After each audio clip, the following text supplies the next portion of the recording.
Hi folks, and welcome back to another video from my YouTube channel OC Interiors. So first of all, I'd like to thank my glamorous assistant who is behind the camera and is making sure the audio is much better than my previous ones where I've been holding my hand over the microphone. So glamorous assistant, please say hello. Hello, you're right. Thank you very much. Some of you might have seen an earlier short from today where me and my partner went out on a walk. As we're returning home, one of the neighbours is having a bit of a clear out, puts a sign outside saying free to anybody. I was looking amongst it, and one of the things that I found in there is this, which is a antique silver teaspoon. In the short, I mentioned that I would talk about hallmarks and how to decipher them. Now, the one main thing that I would strongly suggest you get hold of is a book. This, Gem Antique Marks, or other variants of it. I picked this up for a couple of quid online. Essentially, it is a whole dictionary of hallmarks and what to look out for and what they mean. So, applying it to this teaspoon, on the back of it,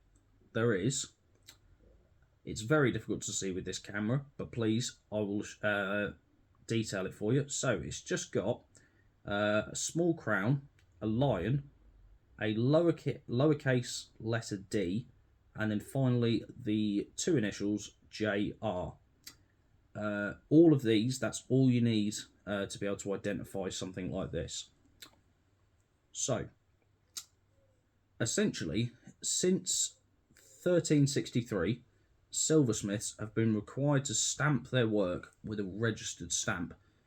That means that you should be able to identify from the initials on the back of a spoon or any piece of silverware who it was that made it. I say that as long as it was made after 1666. Because in 1666, anybody who knows their British history knows that the Great Fire of London happened. And the Great Fire of London burnt down all the records that were being held in the Goldsmiths' Hall. So, provided you've got a piece of silver that's made after 1666, it's fairly easy to identify.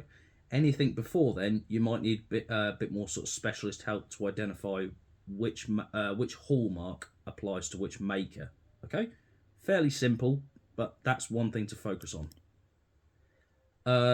Secondly, in terms of this teaspoon, first little hallmark on here is a tiny little crown. Okay, it's not even worth me trying to show you on here, but the first one is a crown. Okay, now that indicates that it was made in Sheffield.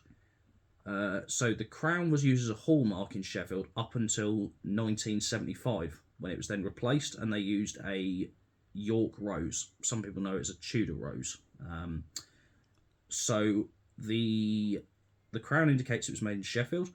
The second hallmark is of a lion. Now, the lion standard, or it can sometimes be called a passant, indicates that it is sterling silver. So it's made of at least 92.5% silver. So those two, fairly easy to understand, okay? All of these, as I said, they're all in this book, okay? So you can easily identify one or the other fairly quickly. Okay, thirdly, you've got a lowercase letter. In this case, it's the letter D.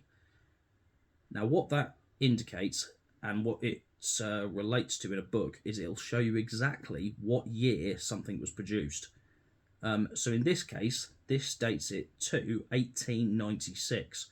All it was basically was just to look through the book, find the correct font, the correct typeface, and that tells you exactly what year it was made. Okay, finally, the letters on this say JR in capitals. Now that, almost 9 times out of 10, the last part of a hallmark is the maker's mark, who specifically made it.